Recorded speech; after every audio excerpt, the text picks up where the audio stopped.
Hello everybody, I'm John, this is JP Strategic Investments, and today we're going to talk about CrowdStrike. And just a couple days ago, CrowdStrike's CEO and CFO were on a UBS virtual conference. And a lot of the analysts around the stock, you guys, if you're invested in the stock, know, have been saying recently that there is competition coming, the competition is cheaper, and the competition is going to cut into CrowdStrike's growth. Well, we didn't see any of that in their earnings call, and the stock still actually continued to drop. And so now, even further in this conference here, several times CrowdStrike CEO and CFO are giving basically as much evidence as they can that that isn't actually going to happen. And actually, the reverse is happening with CrowdStrike stealing more and more customers from their competitors. So what I want to get into are a few main points from this conference. It was about a 45-minute call, and I'm just going to play you a few clips, give my analysis, my opinion on it, and just let you guys see what I think are the highlights from this conference or this interview. So the first one here is CrowdStrike CEO George Kurtz, and he's asked about the potential for CrowdStrike to grow in the future. And this is what he says. Yeah, when we think about the overall TAM, we've talked about a $55 billion TAM in CY22 and going to $67 billion in CY24 with the existing portfolio, and then future TAM expansion up to $116 billion, which includes some future products and things that we're working on. So, from our perspective, we've been successful in many of the core areas, but as I called out, when you look at identity as an example, when you look at Falcon Complete, when you look at cloud workloads, these are all areas with tremendous growth inside the organization. And I think we're still in the very early innings there. So for those of you that are invested in CrowdStrike stock, you know that as of their latest earnings report, their ARR, or annual recurring revenue, is just over $1.5 billion. So George is saying that just in 2022 alone, there's projected to be a $55 billion TAM, or total addressable market. That means CrowdStrike has a ton of room to grow. And if we look just into 2024, $67 billion. And on top of that, when you factor in everything else they're working on, we've known that they've just been increasing the modules that they offer, different services that they offer. They say long term, we're looking at well over a $100 billion total addressable market, with them right now being at only $1.5 billion in annual recurring revenue. We could still see that dramatically increase. And there's really not a lot in their way, and this is where we kind of get into the competition. And there's two clips that I want to actually play here. And the first one is George's response to the basic question around the competitive environment that they're in.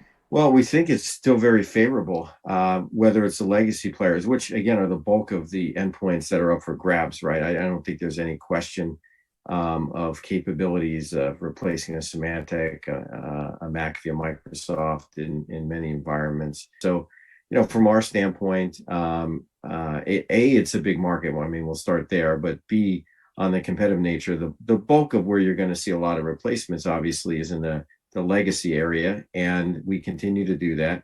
That continues to be a multi-year journey.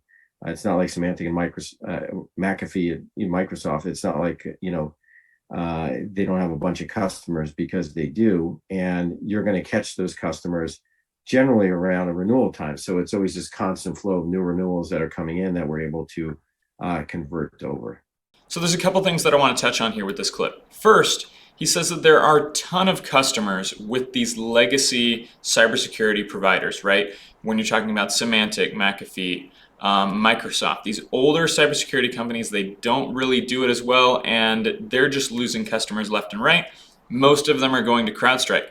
George is saying that even if you're just talking about those customers, not even talking about the next gen players who are, the more recent, the more advanced cybersecurity providers, even if you're just talking about stealing from the legacy competitors, right? There is a ton of customer base that they have access to. And the next thing he says is just because a lot of these customers who are going currently with McAfee or Microsoft or Symantec may want to switch, it's not like they're all just going to come immediately. A lot of them are in different contracts, maybe multi-year contracts, and they may want to just ride out that last year, that 6 months, before they go ahead and switch, because usually they'll have to pay a penalty for canceling the contract early. And so he's saying there in the last part, a lot of times when we take these customers from these competitors, it's just a matter of when that renewal comes up for the contract. And the next clip here I want to play is George really digging into their competition and illustrating just how far ahead of their competitors that CrowdStrike actually is.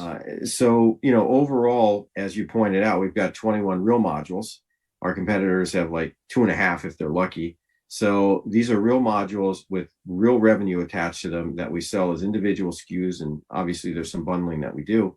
But at the end of the day, we have a great opportunity to replace other agents that are out there. And I don't want to just gloss over that. There's a massive need for agent consolidation, and we've been able to do that. On average, IDC says there's 13 agents for a large enterprise. If we can consolidate 4, 5, 6 of those agents or more, that's great opportunity for us because it's more TAM expansion. And it also is great for the customer because they get rid of cost and complexity. And it ties into our TCO and ROI sale, right? Let us get rid of things that you don't need, and you can spend more money with CrowdStrike. So again, a couple things here with this clip. The first one, obviously, 21 modules versus, as George puts it, 2.5 if they're lucky for their competitors.